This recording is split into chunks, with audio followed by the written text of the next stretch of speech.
Eto para hindi kayo maguluhan mga didishet kasi kinakalawang na yung mga utak nyo, no? Eto ipapaliwanag ko sa inyo para malinaw, no? Sa 433 na security ni BP Sara, 358 ay from AFP. Mula sa hanay ng Armed Forces of the Philippines, yung 358. Tapos, yung iba dyan, na tinanggal, is sa hanay ng PNP. Doon naman sa hanay ng PNP, yung tinanggal na 75. Oh. Tapos, kung susumahin mo, marami pa rin natira na bodyguard si Princess Fiona ay ano pala, BP Sara nyo. Tapos yung 106 doon is galing sa PNP.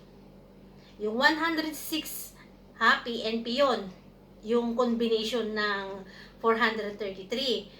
So, 100 sa 106 na pinagsama-sama na 433, 106 doon ay PNP.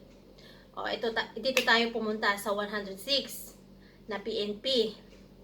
Sa 106 na PNP, 75 po ang binawas doon sa hanay ng PNP. So, may natitira pa ngayon na 31 sa hanay ng PNP plus 358 na AFP.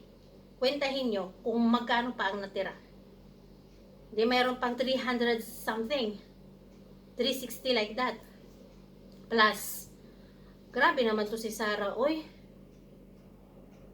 Yun naman pala yung pinaliwanag ni ng malinaw na malinaw. So, meron pa rin siyang security na galing sa AFP, sa hanay ng AFP at hanay ng PNP combination. O so, may 350 something pa na natira. Ano ba naman yan? Sa 75 na yun eh. Hindi ka pa kontento, BP Sara? Biruin mo ang nakadetalye doon na pasweldo na ginastos sa 433 na security mo is 500 million. Ha? Kalahati ng 1 bilyon yung pasweldo. Sino nagpapasweldo? Di gobyerno. Ay, malaking kawalan din yun sa gobyerno. Tapos isang tao lang binabayaran ng ganung karaming tao, ng ganung karaming security. Unfair naman yun.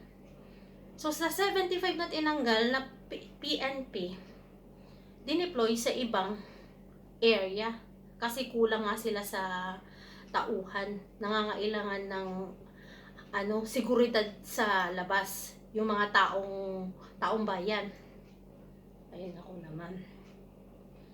Ang 433 na yan, dati, 500 million ang pasweldo dyan, ang ginastos. O so, mas marami ang gastos ng sa'yo, gobyerno. Ikaw lang babantayan? Biruin mo sa 75 na pulis na tinanggal na yun, mas marami pa silang mababantayang taong bayan. Hindi yung nakapokus lang sila sa'yo, isang tao ka lang. Biruin mo, daig mo pa yung presidente, daig mo pa yung binabantayan na na isang prinsesa. Pasweldo ng taong bayan yan, gobyerno, kung tutuusin. Ang sabi mo, mahal mo ang bansang Pilipinas, mahal mo ang taong bayan. Yung pala, hindi alam ng mga didishit na ito, si BP Sara, waldas, dahil pinapasweldo yung ang dami, 500 million, tiruin mo, sa isang tao lang, ang binabantayan. Ganon katindi. So ngayon, binawasan lang ng 75, nag-aalboroto ka na, ang dami-dami mong pasulat-sulat pa. Sulat-sulat ka pa kay General Marbil. Diyos ko naman.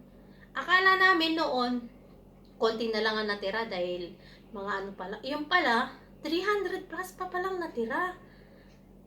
Sus, Ginoo. Akala mo kung sinong binabantayan na Ang mahalaga dyan yung buhay ng presidente. Kasi pag siya yung nawala, ay nako. Yan ang pinaka-importante eh. Matutuwa ka nun kasi pag nawala yung presidente, ikaw ang papalit.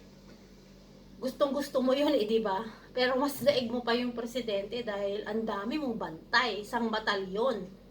Diyos ko naman. Ay nako, Princess nga, Princess Sarah, Fiona. My God. Gravity. Itong mga DDS, kung makareact, akala mo naman tinanggalan lang ng 75. Akala mo inapi na yung si Fiona.